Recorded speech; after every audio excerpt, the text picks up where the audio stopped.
I'm going to go ahead and pass things off to our moderator, Kathy Souza from the League of Women Voters. I'm going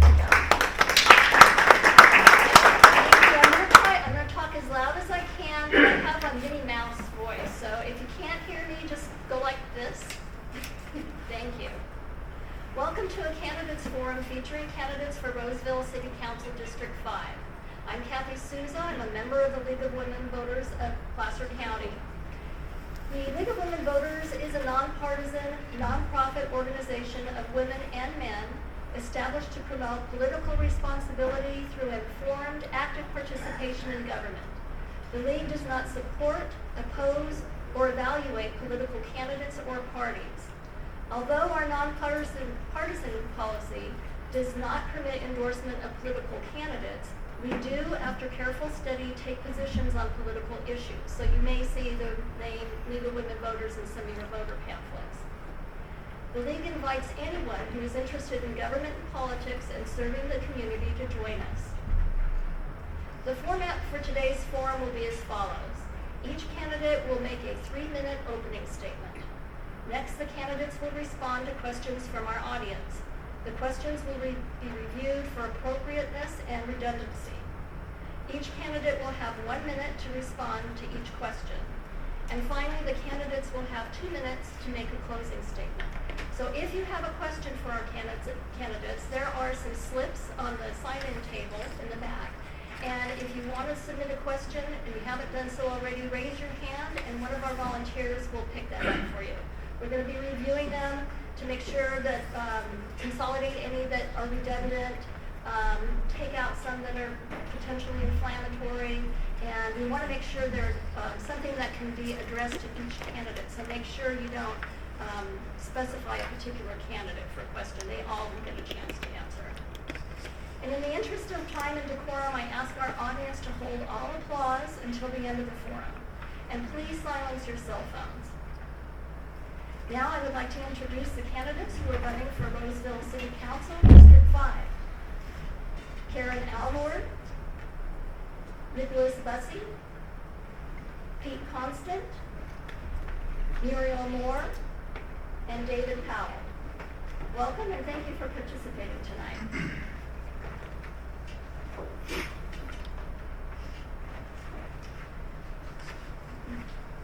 So now we're going to begin with our opening statements, and once again, each candidate has 3 minutes to make an opening statement.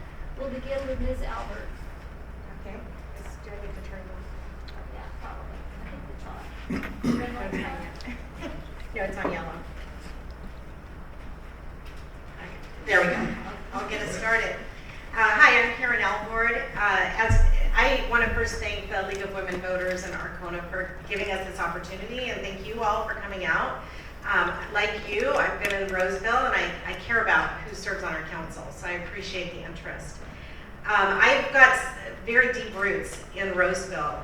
My husband Scott and I chose Roseville 36 years ago as our home, and we chose this to be the place to raise our children. We have 7 grown children from birth and adoption, or through birth and adoption, and we started our careers here.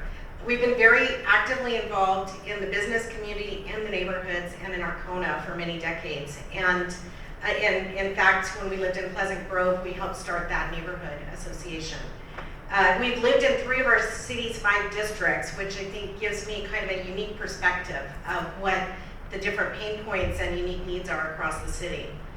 Some of you may know that we were business owners on Burn Street. We opened the Dash at Panache and kept it open for over a decade, and it gave me a real lens of what it meant to be a small business owner, and in particular, how the city council is so critical in helping our businesses succeed. I've also got significant leadership experience from my career in nonprofit management. I have run very large, complex, multi-million-dollar nonprofit organizations, and I pretty much live my values of strengthening communities through my career. Some of the things that I've done as CEO of Lilliput Families, over the time I was there, I helped over 10,000 children find permanent families through adoption. As CEO of Make-A-Wish, I oversaw wish granting across 45 counties across Nevada and California for children with critical illness. And I'm really honored to be working as a director of Pride Industries right here in Roseville. where I get the opportunity to help find meaningful employment for people with disabilities and veterans. I have built a lot of strong leadership networks in the region. My career successes include some awards like Sacramento Region's Nonprofit Executive of the Year and the Busse Journal's honoree designation as a woman who means business. I'm very proud to have earned the endorsement of our Roseville police officers and firefighters, many of the neighborhood leaders across town, and several current mayors in the region, including Auburn, Elk Grove, and West Sacramento. I have other endorsements, and I think of the candidates probably have the most bipartisan support of any of the candidates. As a council member, I'll advocate for our city to preserve and protect our future. I'll leverage the strength of my regional relationships to really deal with some of those tough challenges like transportation, jobs, workforce development, and I really look forward to bringing my skills and my experience and collaborative temperament to the council and your advocate and neighbor on the council. Mr. Busse? Yes, for those who are wondering, I think the Niners are up 13-7 right now. My name is Nick Busse. I'm a very positive, forward-thinking, enthusiastic candidate for Roseville City Council. And I think that some of the things you should know about me is I'm a father of 4, 2 of which are the oldest. I became Mr. Dad 2, who I am adopting right now. I have 2 beautiful young little boys with my wife. And I'm also I'm really prone to new challenges. This is nothing I'm not scared of. I served 13 years in the United States military, over 400 combat arms related operations, both night and day. So I do know what a battle looks like. So I'm not really afraid of anything that's a new challenge that poses to me when it comes to running for city council. But also, I'm really about bringing people together. Something about me that I love about everything I do in my life is about not just bringing people together, but bringing prosperity to people. I don't like a divide. I want to find common ground for everybody. I'm very eager to find that common ground within the city. But when it comes to occupation, what I do is actually lead military engagement for the 2nd largest school remodeling company in the nation. It's a multi-billion-dollar corporation. I create jobs for veterans, military spouses, and people with disabilities. I am actually recognized for my leadership, both congressionally, assembly, and by Senate, and I had programs that have been awarded, especially congressionally. I am somebody that's all about bringing opportunities and new ideas to the city of Roseville. And I'm really looking forward to ensure that the western portion is growing responsibly and that the development adheres to the growth in real time. Mr. Constant? Thank you. Good evening, everyone. My name's Pete. Sorry, it's cutting in and out. My name's Pete. I'm also a father. We all have raised quite a few kids. I have 5 grown children, all from the age of 18 to 23, and I know that's close together. We actually had our first 4 in 21 months, which provided quite a challenge to us. But I have been involved in public service pretty much my entire adult life for the last 38 years. I've served as a police officer. I'm a retired police officer from the city of San Jose. I've been involved in starting and forming neighborhood associations, business associations, and other community organizations. I've served on commissions in a variety of different capacities in each of the communities that I've lived. I was a city council member for 8 years and served my community from 2007 to 2015. My wife and I, looking for a great community to raise our kids, chose Roseville. We had the opportunity to look across the nation and throughout our state to decide where we wanted to move. And we chose Roseville specifically because of the quality of life, the public safety, and our excellent schools. We moved here almost 10 years ago, and we immediately got engaged in our community. I became a city commissioner. I've been on the Board of Appeals. I'm in my 9th year now. When the city was experiencing budget issues, I was a member of the CPAC, the Citizens Priority Advisory Committee. I was part of the Charter Review Committee. I also got involved at the neighborhood level with the Fitment Farms Neighborhood Association, where I served on the board and as their vice president. My full-time position, I work at the university, William Jessup University, just up the road. I'm the chair of the Public Policy Department and the full-time professor of Public Policy Governance, Criminal Justice, and Pre-Law Studies. In my role at William Jessup, I've had the opportunity to train a number of the local city councils in governance practices, how to work collaboratively together, tongue twister, and make sure that they follow important rules like the Brown Act. My campaign is focused on preserving, increasing, and improving the quality of life in Roseville, increasing our public safety, maintaining fiscal responsibility, and making sure we continue to promote and have great educational opportunities, not only for our students, but for our workforce here in the area. Like my colleagues, I've been involved in a number of nonprofits. I've started many nonprofits and currently have 3 active nonprofits, one that runs out of the city of New York and 2 here locally. I've been a business owner, I've been a nonprofit leader, I've been an educator, I've been a parent, and I've been a community servant. I look forward to continuing that service as a city council member here in Roseville. Thank you. Ms. Moore? Hello, can you hear me? I can't hear you.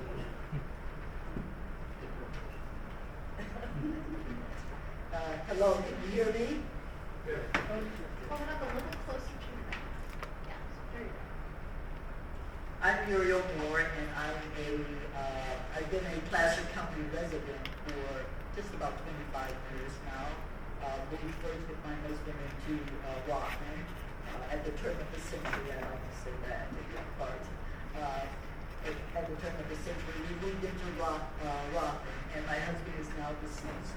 He had Alzheimer's, so that became a very, very integral part of my life in terms of caring for him, and also in terms of taking a more active role in seniors, what seniors are doing. Children are my passion, though. Okay, I started here, my husband and I immediately, once we came up from San Jose, got involved in the community. I served as a CASA, one of the longest serving CASAs in Placer County, which is a court-appointed special advocate for children. I was mentoring through the foster care system. I have wonderful success stories with those young ladies, and that's all I wanted is young ladies, middle school ladies, because as you ladies come out there, that's the most difficult age right there, so I have good success stories. So that was one. I soon became interested in and got involved in because I wanted more involvement with children with the Rockland Police Department. And I want to say that because my mom was a public educator. I came out to California from Chicago. My mom was a public school educator, and my dad was a police officer. So you can say that my genes have come full circle in both of those because children I got involved with and started with, the CASA program, and also with Rockland Police Department, became a school safety expert with them, and I taught all of those programs within the school system for Rockland, keeping them safe, stranger danger, the fingerprint ID, the whole 9 yards. In Roseville, when my husband passed, I moved to Roseville, and I have been on the Older Adult Commission for Placer County because seniors are very much a priority for me, and that seniors don't get enough information that is available to them that comes through the county, okay, it's got the sign, through the county. So I'm very much an advocate for the seniors. I want to be involved and see so much in terms of the vision for District 5 and its growth. Infrastructure is something that needs to be shored up. Small businesses are the backbone of any community. So certainly getting more small businesses into the District 5 and less big box stores.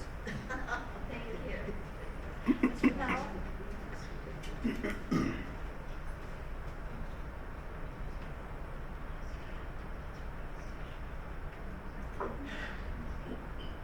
My name is David Powell.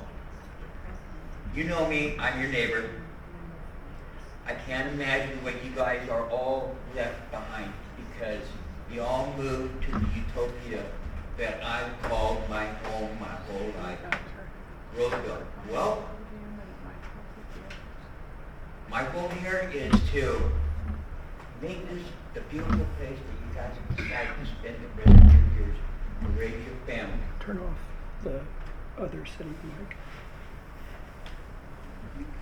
My fellow candidates have snagged all my friends. I never knew they were important until I seen them on their pages. Sorry, John, Jamie, Bill McAnally, Keller Garcia, Rucucci, she sits next to me in church. I didn't even think that, like, you know what, it's hard to think that these people are important when they're actually friends.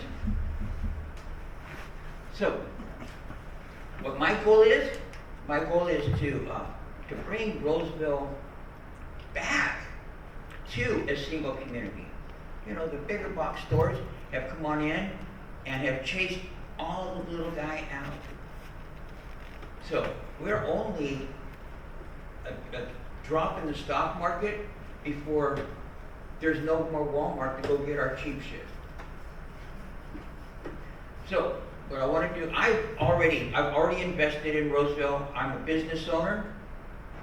I'm trying to do my part, and then now I'm running for city council to even be a stricter part. I know that I keep my money here in my community as much as I can, because that's what feeds our community, is our money. Don't spend your money outside of our community. Build our community strong through the power of our dollar. As city council, I'm not a politician, I'm your neighbor. But as city councilman, I will do everything in my power to promote this neighborhood. All my district is all new people to this community that don't yet know the love of Roseville that I have. And that's my wish as a city councilman, is for this new area to be part of this community. Thank you. I'll give my rest of my 30 seconds to anybody that wants it. Thank you. And now we'll have questions from our audience. We'll begin the first one with Ms. Alvord, and please remember you have 1 minute to answer each question. Why are you running for city council? And if elected, what are your priority areas you intend to concentrate on in the near future? For example, public safety, fiscal soundness, economic development, state utilities, stable utilities, infrastructure like streets and traffic, etc. Can you hear me? There. Well, I love Roseville. Been here a long time, and I'm really invested in seeing that the successes that we've had, which have been many, that we set our future up for success as well. And I think that's a great question, because I think we do have some priorities. And for me, number one is what brought a lot of people here is the safe neighborhood, safe community that we have. So public safety is obviously important to me. I think it's important to all of us. Out in District 5, we need to keep pace with the growth. So making sure that we're adding a police beat and adding fire, and keeping those response times strong. And 1 minute is going very fast. We have a lot of growing pains. I think traffic, what I hear, traffic and commercial out in District 5 are huge. So I think immediate pressing issues in the district are that. Citywide, I think just making sure that we're continuing to keep all of Roseville, thriving, and looking at some of the older parts that are there too. And we are fiscally strong, but that doesn't happen by accident. So I think just really focusing on responsible management, jobs, and economic prosperity. Mr. Busse? Hi, yes. I've been trying to look for a place to call home for a very long time. During the time of my service, and I asked, where can I find a wife? Where can I raise a family? And Roseville was suggested to me, and it's giving me just that, thankfully. But also, we love Roseville, I think we all do, but also really want to truly make a difference within the city, not just from District 5, but also all the way from east to west, north to south. And the reason why I'm running is because I think we need someone with new ideas and a new perspective. Most of what West Roseville is people who are my age, with multiple children from ages 6 to 12. But also, I think one of my priorities is going to be actually economic development and strategic growth. Ensure that we adhere to our strategic plan that we adopted for the next 4 years. So 2025 and 2026 are going to be very big for us.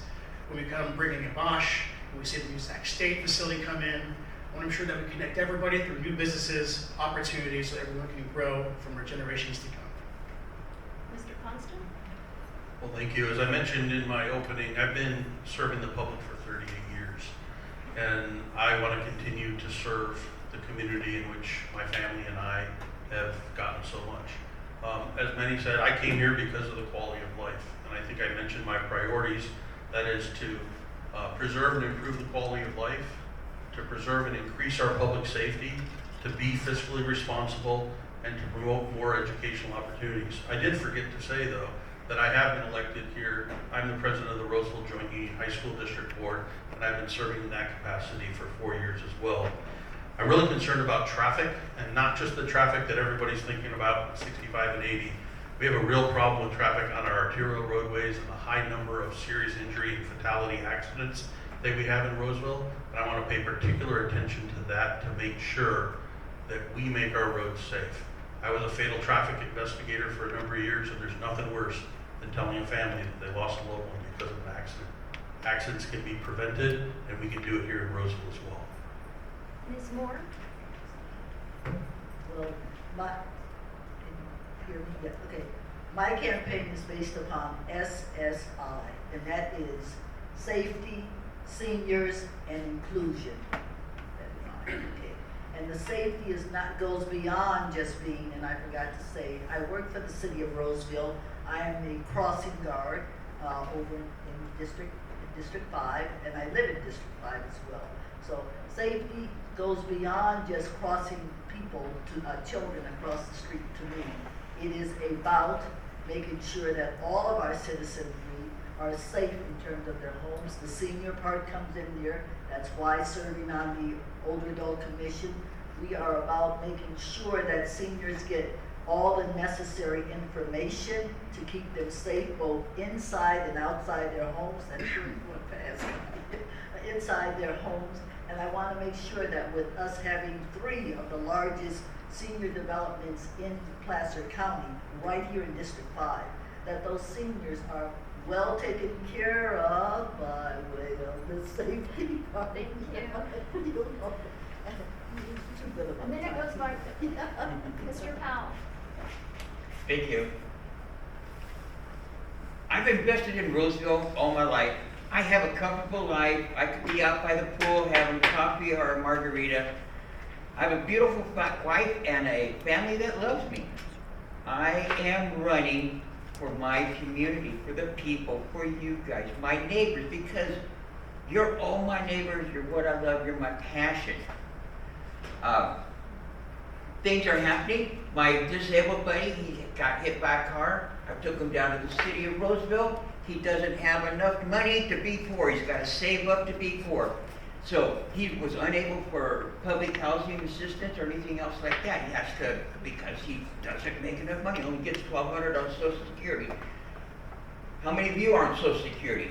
So my first thing in office will be more to help out our people, our homeless people, not homeless people from other parts of the state, other parts of the county, other parts of the country. Roseville has enough of their own business to be taken care of right here. Thank you very much. For our next question, we'll begin with Mr. Busse. What do you believe is the role of the city council in our community? Absolutely. So the role of city council is to set policy, direction, ensuring that our budget is satisfying the needs of our residents throughout the city. But also, for instance, if I'm going to, let's say, have some type of form of litigation, and I wanted to find a lawyer, right, to help me out with things that I don't know what I'm doing.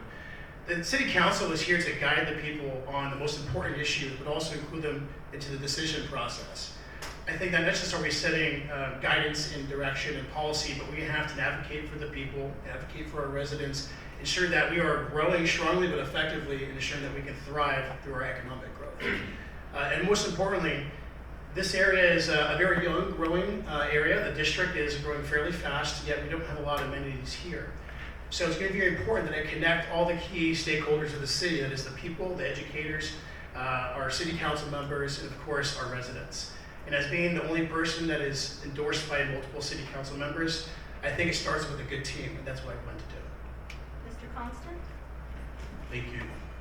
The city council has a clear role of setting the policy direction and creating the policies and the ordinances for the city, to approve the budget, and to provide strategic direction. They're responsible for hiring the city manager and the city attorney.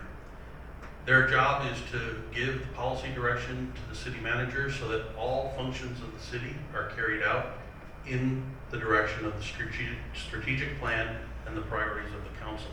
They then have an oversight role to ensure that the city is delivering on those policies, priorities, and ordinances. And then finally, it's to represent the residents, to have the resident voice, to engage the residents, to be their contact person if they have issues with the city. I've got experience in doing all of that, not only in my role as a city council member and as a school board member, but as I mentioned earlier, it's something that I train elected officials on how to do across our area. Ms. Moore?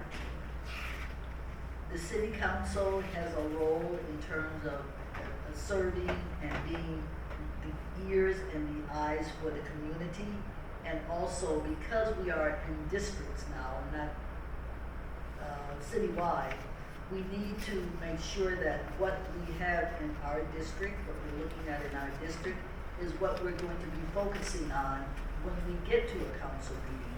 If those plans of 10 years ago are theirs, etched in stone, then things change, especially in District 5 in terms of the different needs. There are 3 segments of District 5, which are, the 3 segments are the senior community, that stay on, and then there's the immigrant community. We have brick and mortar that came in. Now we have to make sure that District 5 is attuned to the human element that has come into the district, and that we are addressing those needs. That's the job of the council person that serves in District 5, right? Mr. Powell?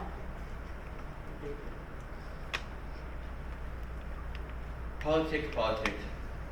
It was so good that it's like something that you didn't have to be associated with and stuff like that. My only experience in front of the city council is to go and speak on terms of unjust. That was never part of my early years. There was no unjust, that our city council represented the best of city. But with their growth and stuff like that, they've actually attacked friends of mine to where that I had to go up and speak in front of the city council on the side of I believe justice, and what the community believed was justice.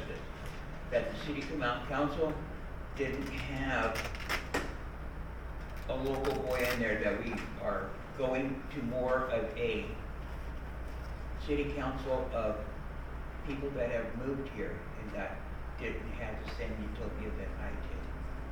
I'm hoping to be that governor that slows things down. Okay, Ms. Alvord?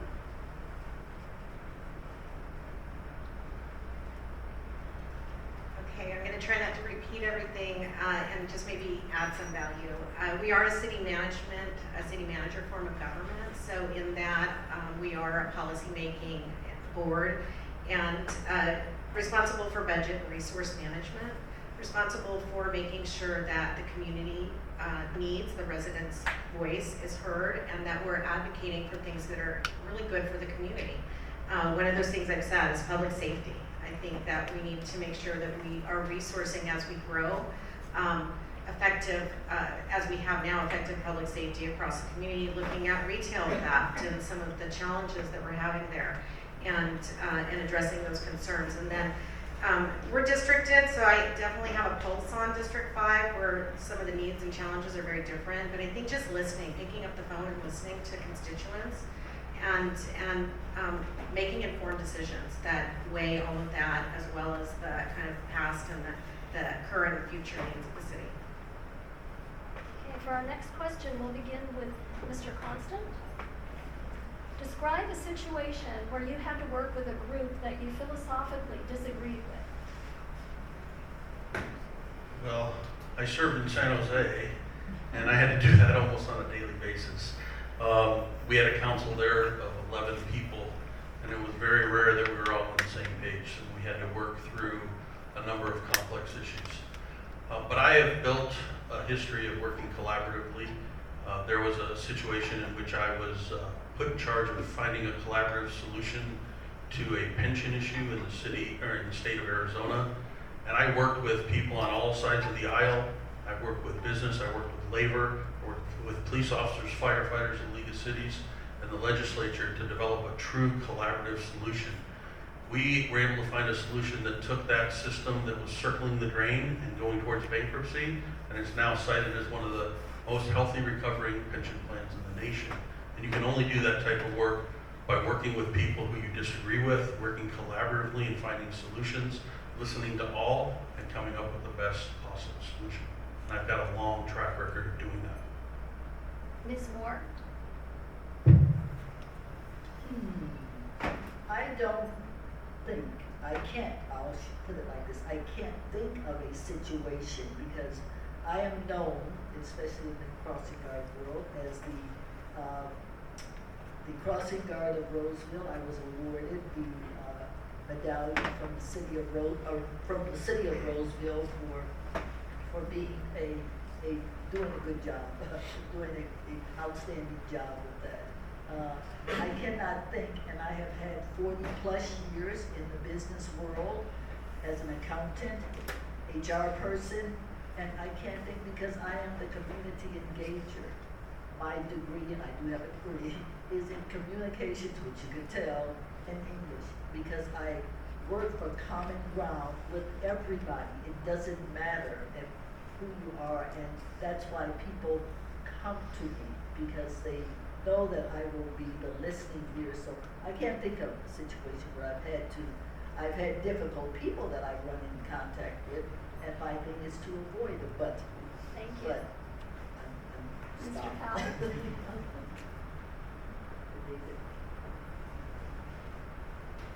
After I quit being an electrician, I helped the wife out with her daycare.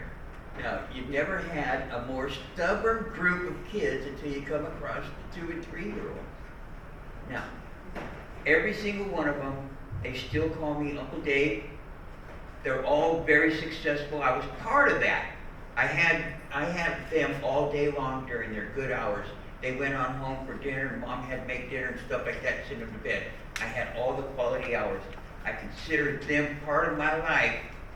They're college students, they're doctors, they're military men, they're policemen. Every single one of them, not a single one of them turned out to be bad. And they're probably people that you know in this community. Yeah.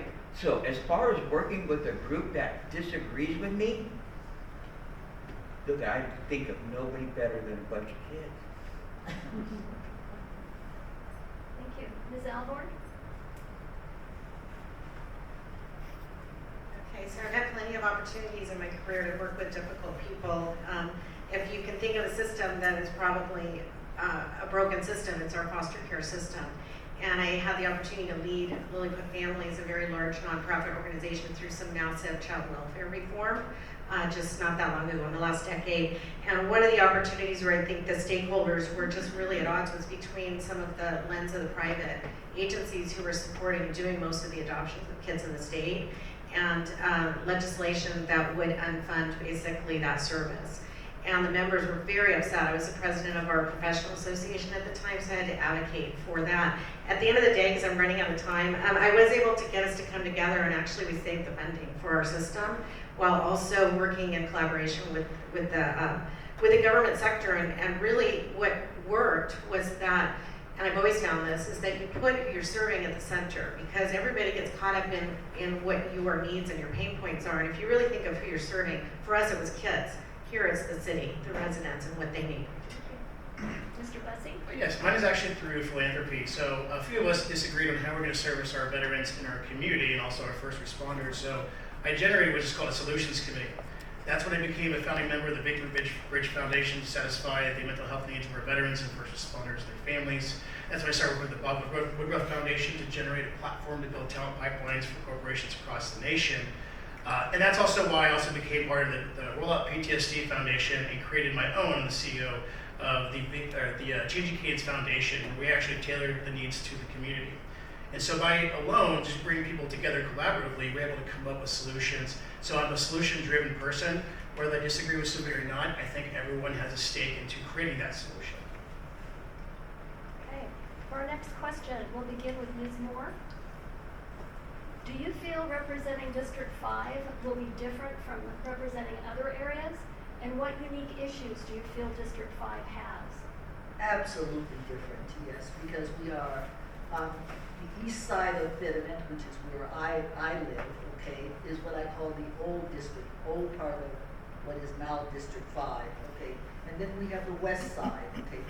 Unique challenges because it's still growing, the west side. There's so much to be done in terms of infrastructure and safety and going down Pleasant Grove.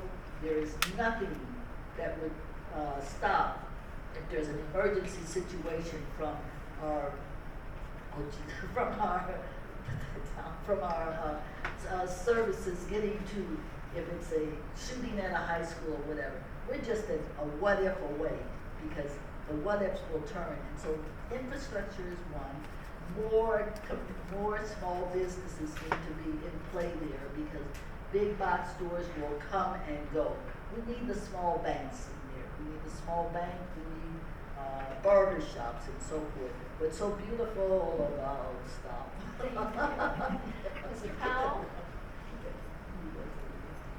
What's a barber shop?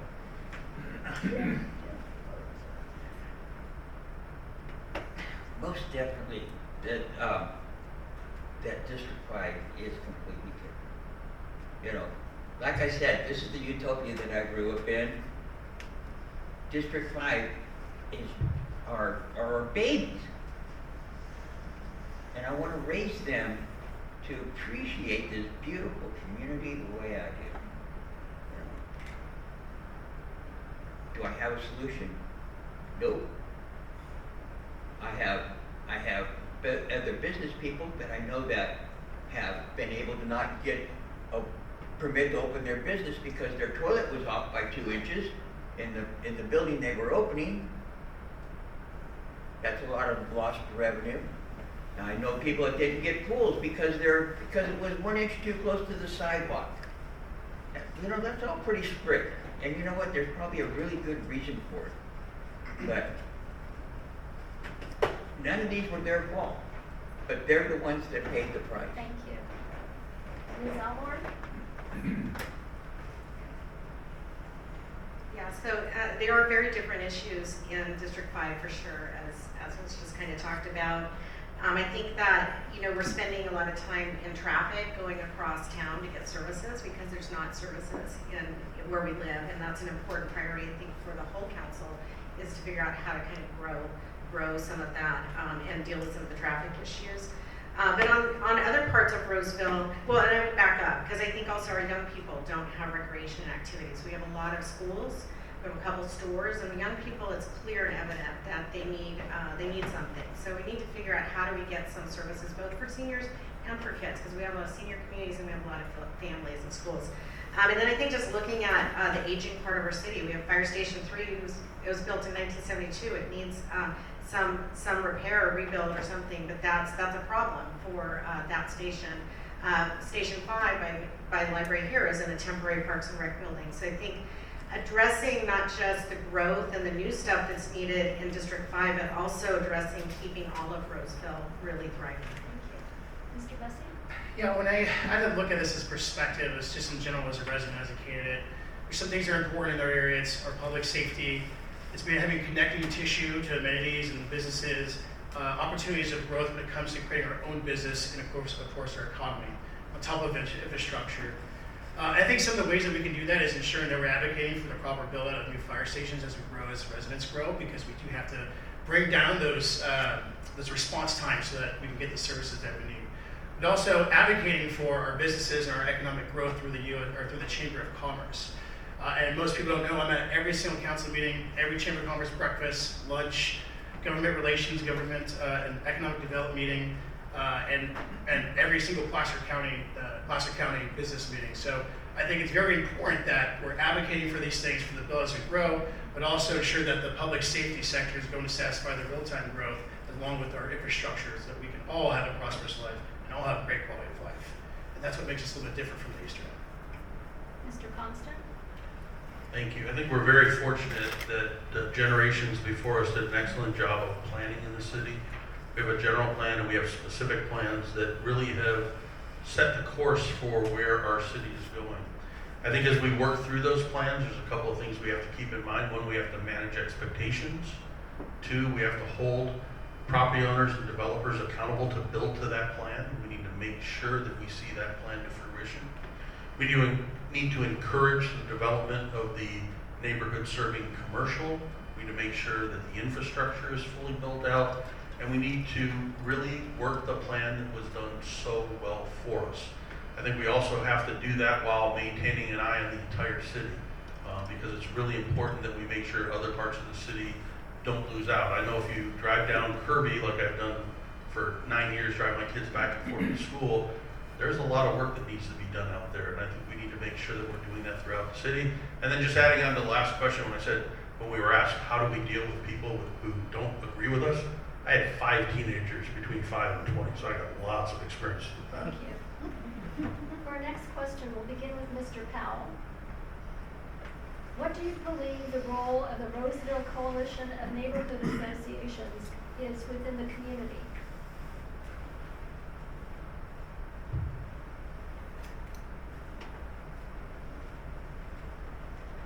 Safety, brotherhood, neighbors,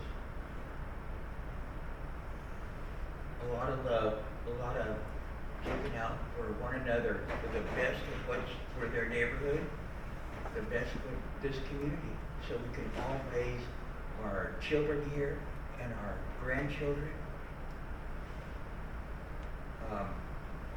Keep our other voters informed. I'm not really 100%, but I'm so happy that they invited me here to talk tonight. Ms. Alvord?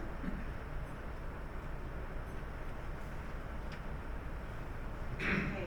Yeah, that's a good question. I think, to me, the value in a community is in the neighborhoods. That's where the heart of the community is. And Arcona was, and I forget what year, I should know this, but it was formed a long time ago in partnership with really the police department as a conduit for information between what's happening around the community, and the police are a good way to help us know what's happening and to answer the concerns around safety and theft and crime and traffic patrol, all those things that I see when I go to the meetings come up. So I think Arcona plays a really vital role. I've seen communities where there isn't that network of neighborhoods, and I've seen how Roseville's network of neighborhood associations have really brought neighbors together and provided opportunities and activities to get to know one another. That's not as easy to, when people are working, 80% of the people work outside the city. So when you come home, having an association like our neighborhood association that brings us together and gets us together at the park and brings in food trucks is important. Mr. Busse? Yeah, this might be an interesting analogy. It actually really reminds me of one of my combat units I was in. And the reason why I say that is because it is the heartbeat, it is the spirit, it is the pride, it is the morale of the neighborhood. I believe that Arcona serves as a great proponent to the livelihood and the vibrant part of our community. But also, it's almost like a small governance within a governance. It's a great place to have a constituency set in place where everybody can come together and be well informed. I think it's amazing what Arcona has been doing across all of our neighborhood associations. I think it's amazing with all the wonderful amenities and the food trucks. I want to talk about taco trucks lately, so I need to listen on that. But in all, I think it is the spirit of the community. I think it's something that needs to be instilled for the rest of the time throughout development. I hope we carry that on as we grow. Mr. Constant? I got my first view of neighborhood associations as a beat cop in San Jose in 1986. I had an opportunity to work directly with the neighborhood leaders and the children and the families to make sure that their concerns and their sense of safety were addressed. After I left the police department, one of the first things I did is help organize a neighborhood association right where I live. The neighborhood where I live was part of a council district, which I ended up ultimately representing. They only had 2 neighborhood associations. I started the third, and I also started the business association. Then once as a council member, I spent my years in office incubating, supporting, and building neighborhood associations throughout the district. When I left office 8 years later, every single neighborhood was represented by neighborhood associations. They were all active and engaged. Neighborhood associations build a sense of community. They advocate for the neighbors, and they're a wonderful conduit for the voice of the city to the residents and the voice of the residents to the city. I think they're essential. Ms. Moore? The neighborhood neighborhood associations to me is the conduit, okay, is probably the better word for it. That is the one that puts together and then disseminates the information. It's one of the major stakeholders in a community, any community. It should be the one where when a new district is being formed, as is West Roseville, west part of District 5, okay, it should be the one that doesn't have to have people saying, is the taco truck there? It should be the one to say, how do we get a permanent taco truck here? It should be the one that gathers that information about who are the lawn people, so you don't have people that are coming in and out of the neighborhood that don't know it.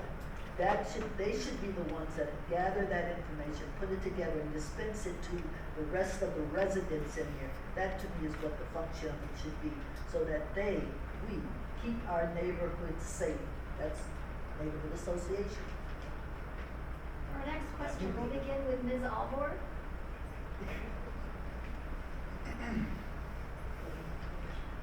According to two recent demographics, the current population of West Park is 75,681 with 27,164 households. This referral seems to cover a greater area than the actual West Park and Fitterman Farm designations and must encompass other building in West Roseville. However, this does represent almost half of the total city population of 662,674 as of May of this year. Given our significant traffic impacts, what priority would you give the completion of Blue Oaks Boulevard to the overall relief of congestion issues of the area? Wow, that's a lot. I get to go first. So that's I wrote down some numbers. So what I do know is that we have 26,000 voters in District 5, and we just population balanced in 2020. And we are, I think, almost double Bruce's district. District 3 has 14,000. So, but I haven't seen these recent numbers. I think traffic is huge. It's a problem. I am a proponent, which may come up as one of the questions in Measure B, to help us bring in some additional dollars, not just for Highway 65 and some of the regional stuff, but also for some local issues. And I would, as a council member, put high priority on Blue Oaks, because we do not have services out where we all live, and we need to get services, and we need to clear up some of the traffic jam to be able to get to those services. It frightens me that we have, maybe a 30-minute hospital ride if there was an emergency. And we have a lot of seniors and a lot of, children and families in schools. And so I think that we've got to, and I see some work being done. It's exciting. Like all of you are probably watching the progress on it, but I think we need to continue that progress. Mr. Busse. Thank you. I definitely put a high priority on it.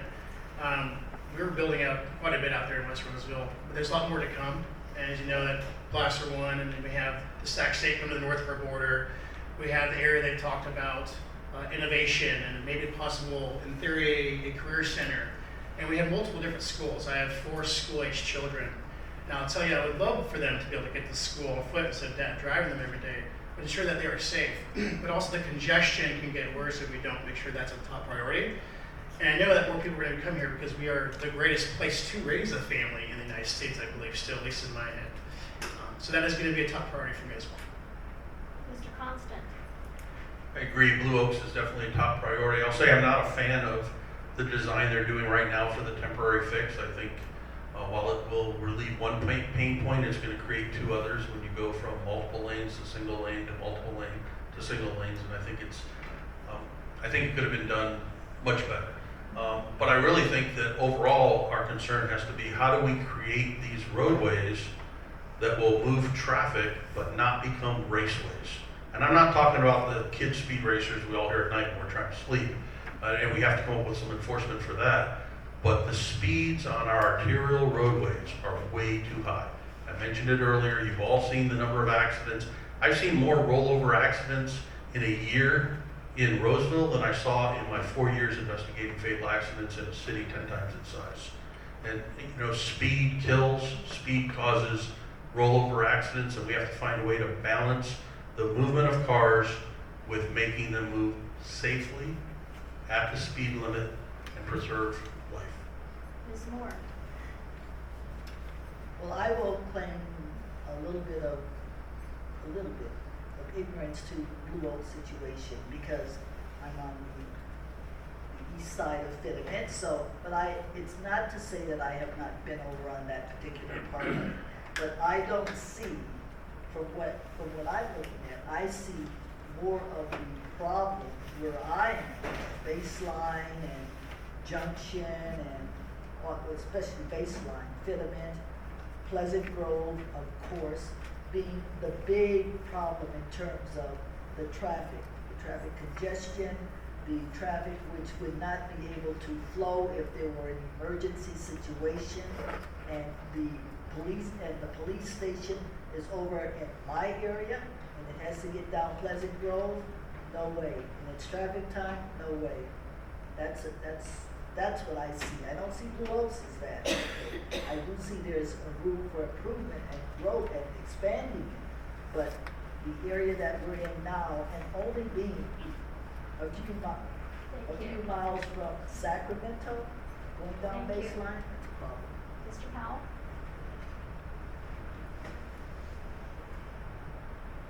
It's too little too late. Blue Oaks is just going to empty into another stop sign, trying to get off and to get to our community is going to be backed up traffic on Highway 65. Sure, they're going to move a lot of people and there's not a lot of stoplights to slow it down. But that's just getting home. Now getting to work is going to be different because they're going to have to go to a piled up Highway 65 of trying to get onto Interstate 80. It is Pleasant Grove. If the cars are already stacked from stoplight to stoplight and is moving at a snail's pace, widening it is just going to add more cars. Too many stoplights. Pleasant Grove is a good place to go, but where are you going to go? You're going to go to the bottleneck, and so we don't have enough to get off of our surface streets so people can get home. Baseline would be another good 6-lane road.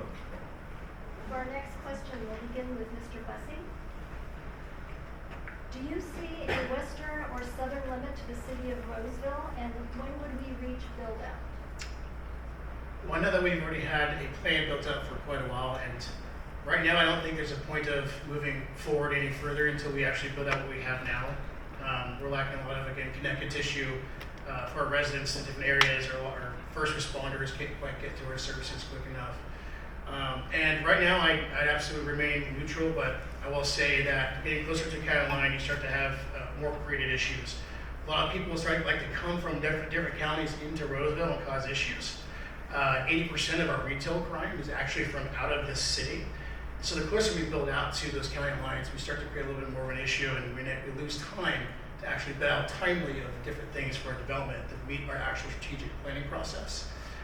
So I'm really indifferent on it right now. I don't have an answer. I would say I'd be more neutral to it. I'd like to see the western portion built out properly so that people actually get sustain the quality of life that we have before we go anywhere.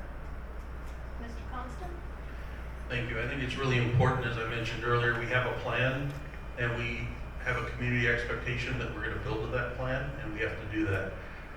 If we are going to look at any change in expanding the city, we have to look at a few different things, and one would be to make sure we go through a full general plan update to really see what things would look like. I was fortunate to serve 8 years on the local agency formation commission, and it's an organization that oversees each county's municipal service areas and urban service boundaries and the jurisdictional boundaries. We need to really take a broader look from the regional level to see where is the appropriate, if there's an appropriate way to grow, and before we do anything, engage the public in a full discussion and a full general planning process. Ms. Moore? Set boundaries, okay? When we have things that are, even though there is a plan in place, it's running, it needs to be revved in, okay? Because the boundaries that was first put together with the general plan for West Roseville is no longer needed. It's outdated, okay? Are we gonna just keep going and going and going with nothing in mind? We have to set, one has to set the boundaries in place so that it matches the development, the people that are coming in. That's what I'm trying to develop, have it going simultaneously, the people and the boundaries, so that we're not just rushing down to the areas of Citrus Heights, or it's expanding out to Sacramento. What's our limitation? Are we just gonna keep growing until we go there? Set those boundaries and know what they're gonna be about. Mr. Powell? As far as I can see, we've already maxed out, but it's going a lot further. I guess I would probably call maximum is when we connect to Lincoln, because we're already touching Roseville. Maybe Yuba City. I have no idea. What did you say those numbers were? 650,000? That's unthinkable. You know what? First of all, let's start to put in some surface roads to get everybody off of the road and get them home to their families. You know, and then we could start worrying about other things. The 80% of the crime that comes to this area from out of the other area is, you know, I'm pretty sure that while labor and Highway 65 have a lot to do with it, let's add some police. How about stop and frisk that work very good in New York? You know, we know who our neighbors are. I mean, we see them every day. We're stuck in traffic. They park right next to us. Ms. Alvord? How do I follow that? So there is about another probably 7 years of build out that's already been approved, as I think was discussed. One of the things I appreciate about Roseville, and I appreciate about the leaders that have kind of made the city that we're in now over the last decades, is that we have really built to our specific plans, and we've largely held, I think, development and developers accountable for those plans, and we've maintained open space, parks, connected trails, done all the things that I know I really appreciate as I see it being built out. We have pain points right now around traffic and growth. Growth needs to be addressed there, but we don't really have far to grow out. All the growth around us is county, and whether we go through planning processes to look at, growing Roseville, or whether the county continues to build our borders, that's going to have a huge impact on us. And so I think we need to really look at that regional collaboration with our county supervisors and assure that what they're doing on our borders is not going to have drastic negative impacts to our public safety, to our roads, to our parks, and everything that we enjoy here in the city limits. And for our next question, we'll begin with Mr. Constant. What experience do you have working with the retirement system for the city to make sure it is funded? I have quite a bit of experience in retirement systems. I was a trustee in 2 different multi-billion-dollar public pension funds, and I spent over a decade working on public pension issues, not only here in the area but across the nation. Fortunately, Roseville has taken some steps to work on its pension issue. One of those is by setting aside a dedicated fund to offset future retirement cost increase. Unlike other cities that have independent plans, Roseville is part of the CalPERS system, so they have no control over the design, funding policies, investment policies, or anything like that. We're kind of at the whim of the state. The pension reserve budget area that we have, fund that we have, was an idea that I brought to the city when I was working on the CPAC Advisory Commission, and worked with the city manager and the finance staff to ensure that we are planning and working on that now, so that when the big crunch comes, which is right around 2029, 2030, and 2031, we'll have money that is ready to pay for those increases. Ms. Moore? Can you repeat that question again? Sure. What experience do you have working with the retirement system for the city to make sure it is funded? I don't have experience because I am 40 years plus, 40 years old, yeah, but no, 40 years plus in terms of working in both private and nonprofit industries, okay, in accounting background. But what I see, because I am a city employee, that's the part that I wanted to put in here, that their pension plan, their retirement plan, pardon me, it sucks. It is absolutely the worst that I've ever seen, okay? I go 30 seconds on that. I would like to get in there and be a council person and try to get it vamped up so that it comes up to the standards that it should be in this particular day and age with pension plans. And I do want to say, which I was going to put in here, that I am a California licensed life insurance agent, have been, and I work with clients, and many of my business partners are in District 5, reside in District 5, and we work with putting together the, Thank you. Thank you. Mr. Powell? I come from a union family. I have no experience with the Roseville retirement. But I do know that with the railroad retirement, which both my mom, both my brothers, and me have all experienced, we all living off of that railroad retirement. When you hear the trains going on by, go whoop whoop, dinner time. And so, I do know that retirement is a bureaucracy. You know, I know that I might be cutting off my own hand here, but that if you expect somebody else to take care of your retirement, I built my own retirement because I know that what you lock in at isn't going to be able to get you going through the future. That little 10% raise that you're going to get at a 20% inflation ain't going to put bread on the table. And then what about your electricity? Come on. So it's like, I mean, whatever I could do for my retirees, it would go through the unions and not through the bureaucracy. Thank you. Ms. Alvord? Okay, so having not been worked in the city, served on city council, I don't have any direct experience with Roseville's retirement system, so I can speak maybe more to my values around how I make decisions.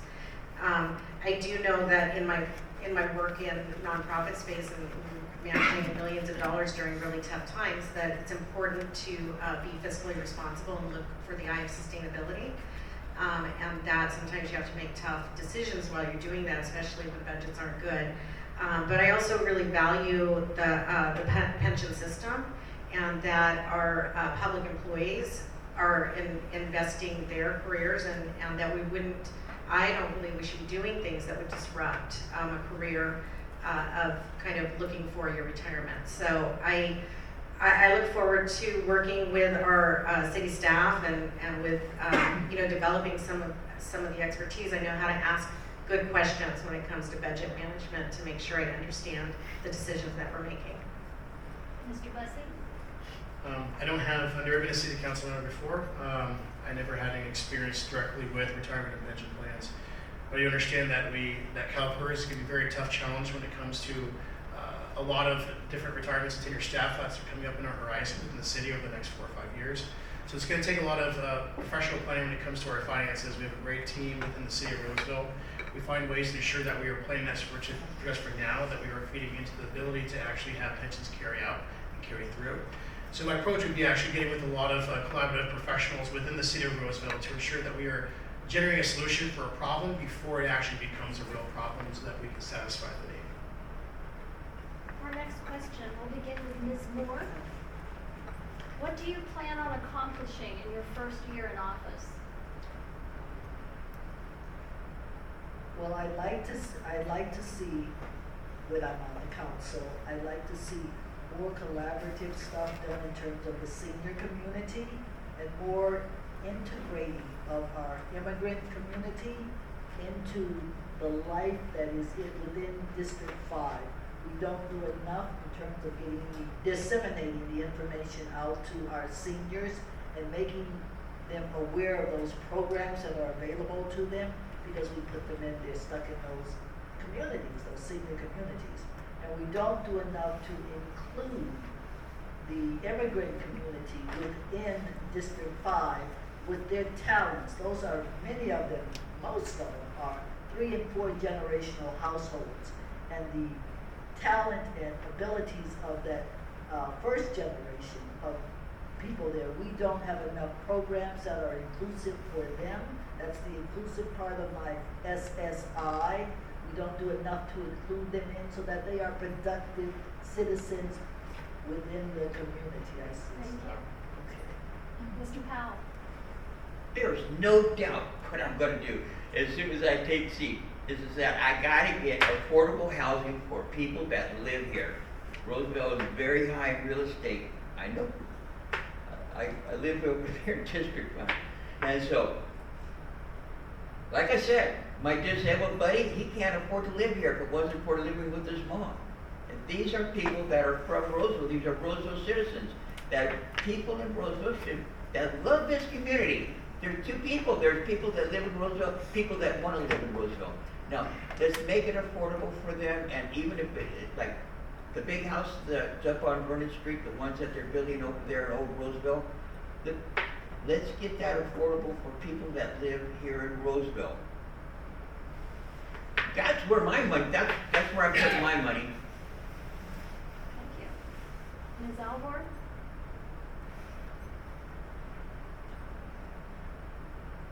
Well, the first year in any job, there's a lot of learning. So I anticipate I will be doing a lot of listening and learning my first year.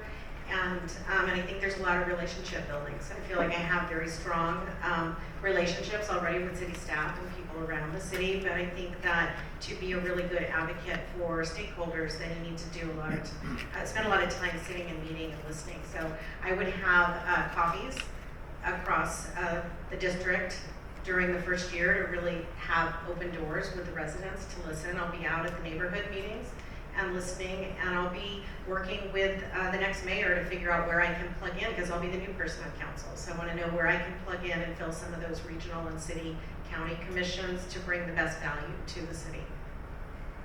Mr. Busse? Yeah, I've already started, actually. I connect with every key stakeholder of the city, from education to law enforcement, first responders, and our residents.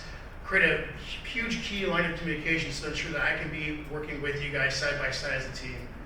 I'm also going to help bring jobs to the city of Roseville. I work with things like Job Path, so that was a one-stop shop for all resources, all jobs, everything within the city that connects businesses to it as well.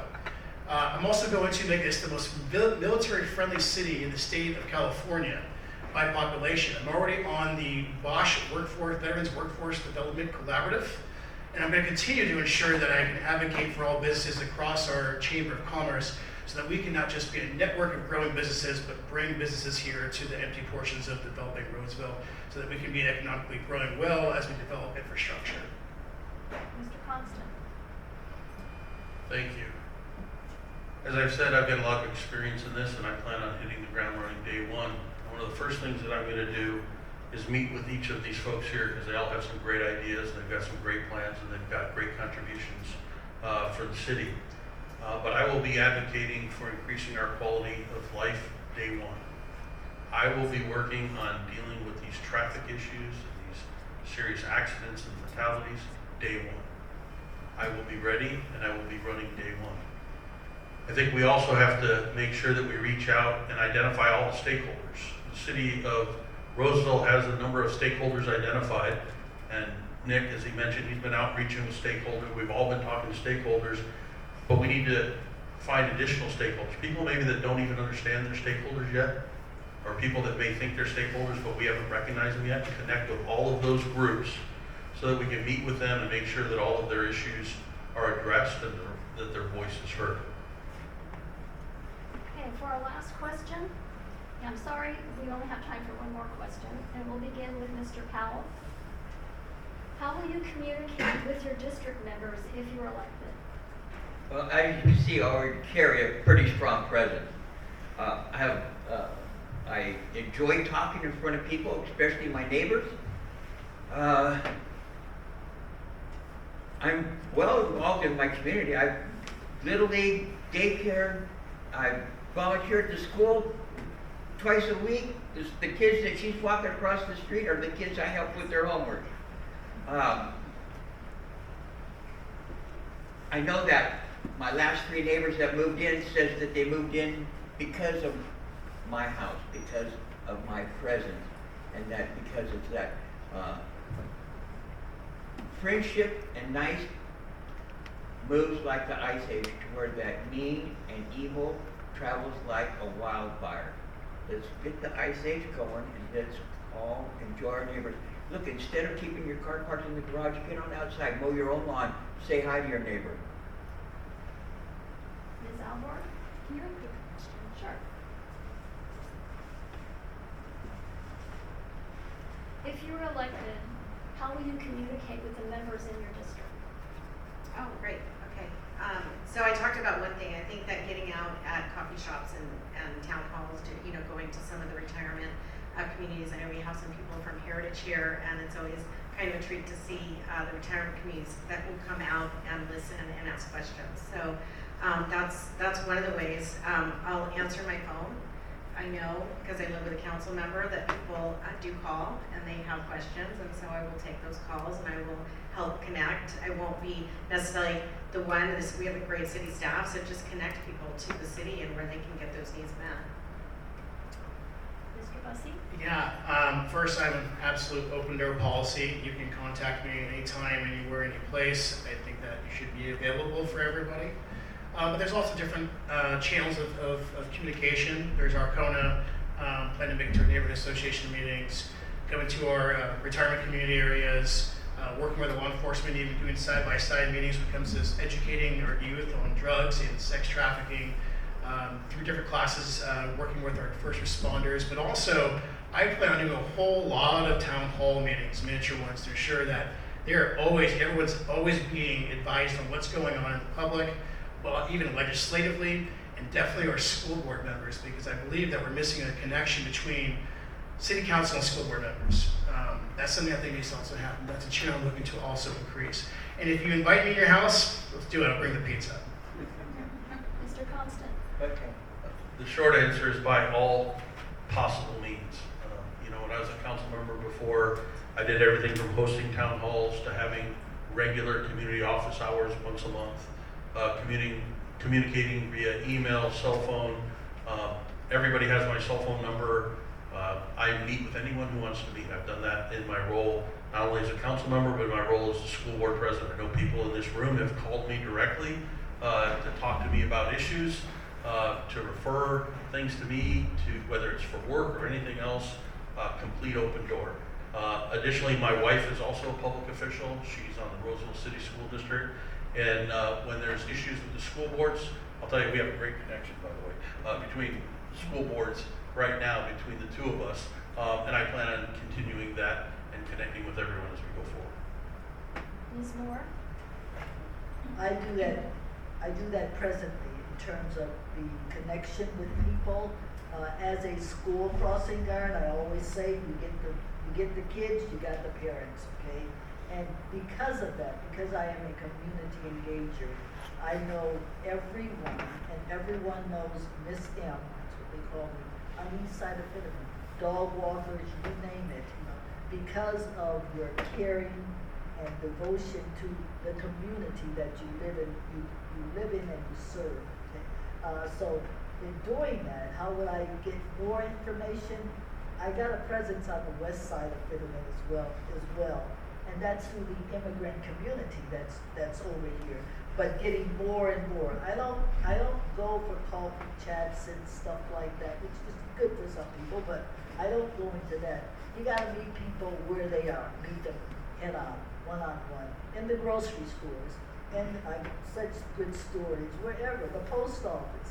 You engage people in that, because we're all a part of this community, yes. Thank you. Now we'll wrap up with closing statements, and each candidate will have 2 minutes to give their closing statement. And this time we'll begin with Mr. Powell. I pretty much spoke my mind through these questions. You guys have been pretty well at covering. Like I said, I grew up in this community. My wish is for everybody to have the same utopia that I have. I know that you all fled from someplace to come to this beautiful community, and I don't blame you. I could have had a nice life. I do have a nice life outside of this is my first chance in politics. I'm only doing this for my community. And I love this community, and I'm more than happy to do it for my community. because this community is my neighbors, and my neighbors are the people that I care about the most. They're the ones that are looking out for my house. I'm the ones that are looking out for their house. They know my kids.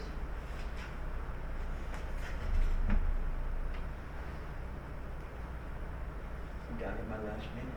I really don't have anything else to say. I have nothing else to say, except that, vote for Dave, 2024, that's my website.com. Thank you all for your time. Now, answer anybody's questions if you have anything. That when the Roseville blew up, I was living next to the tracks. My windows blew out. I mean, I've been here forever. I know Roseville. Thank you, Nicole. Ms. Moore? Oh, to me? Yeah, Okay. we're going this direction. Well, I have a prepared one, so can I read? Sure. Yes, okay. Get 2 Some of it minutes. I will take out because I've already said that part. And this is basically to you. Oh, sorry, this is basically to you. Did you do your homework? As children, we're asked repeatedly, did you do your homework? Moving into adulthood, we ask that of ourselves, entering every new chapter of our life's journey. The favorable outcome is always dependent upon research, choices, and if we did our homework. For instance, choosing the right college or career path, choosing the right mate, choosing the best place to live or raise a family are not choices made, generally speaking, based upon prestige, popularity, or political affiliation. We choose and make the right fit in line with our values. Choosing a council person to represent District 5 should be no different, but do your homework. My work background, which I won't pass over that because my 2 minutes are going to be up in a minute because I've already gone through that. So I will get to the part of residents. You are HR hiring managers for District 5 council seat. Do your homework. Check out the candidates' resumes, accomplishments, and their planned vision for the community. Then choose based on homework done. My campaign is based upon safety, seniors, and inclusion, SSI. To quote a favorite anchor, don't go by what they say, go by what they do or have done. Then vote for the best candidate. I am Murial Moore. If you want more, do more, and vote more. Thank you. That's very That's good. I feel like I need to come up with something that rhymes with constant, so I'll work on that.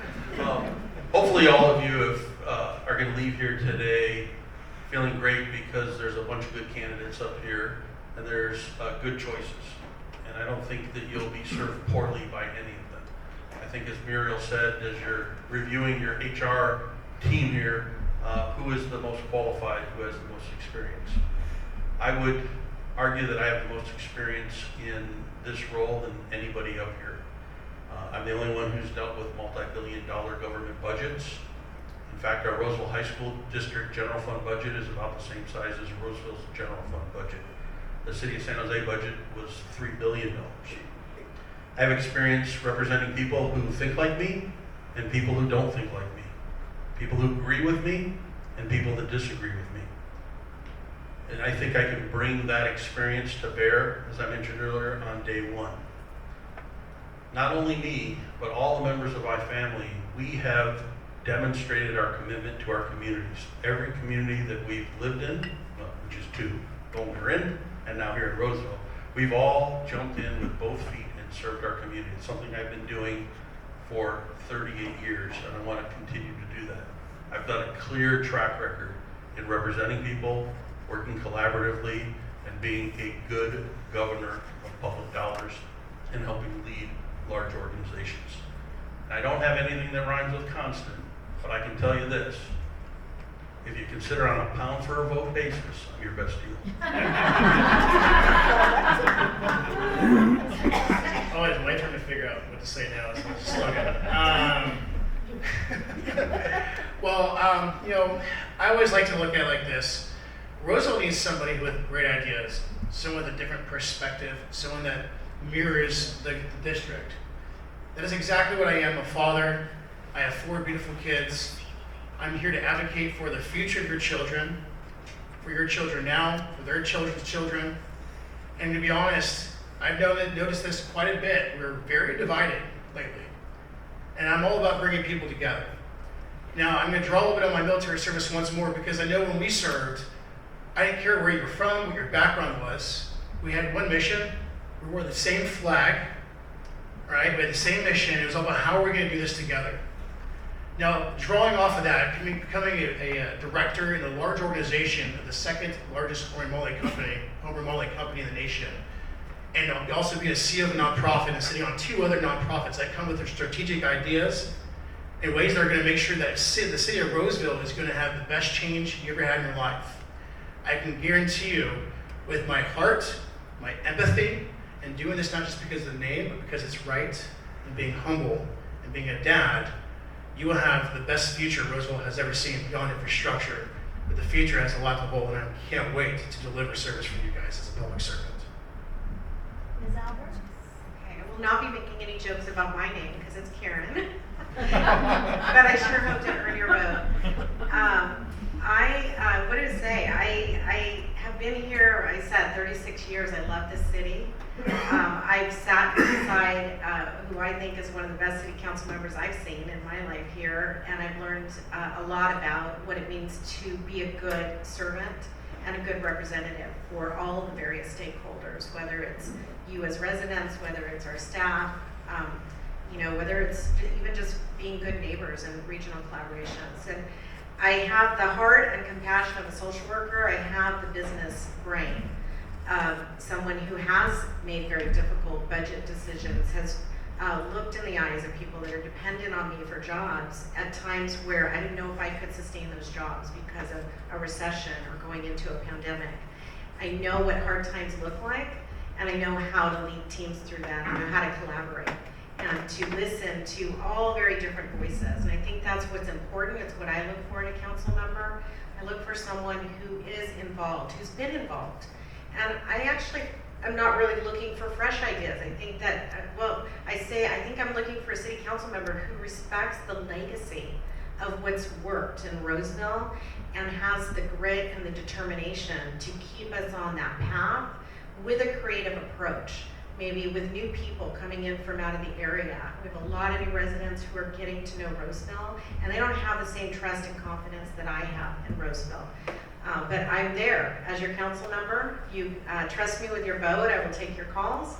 I will meet with you. I will listen, and you better believe I'm not going to make decisions without having a lot of good information and weighing that. And I do know, having sat in the shoes of making tough decisions, that there will be people that won't agree with the decision that I make, but you can guarantee that I will be able to justify and stand behind the decision because it was well thought out and well informed. So thank you for coming out tonight. Thank you, and that concludes our forum. I'd like to thank all of our candidates for participating, and I'd like to thank all the volunteers who've helped pull this together. We hope that all the insights you have gained from this forum will help you in making your decision. Please vote on November 5th and help make our democracy work. And now let's give our candidates a big hand.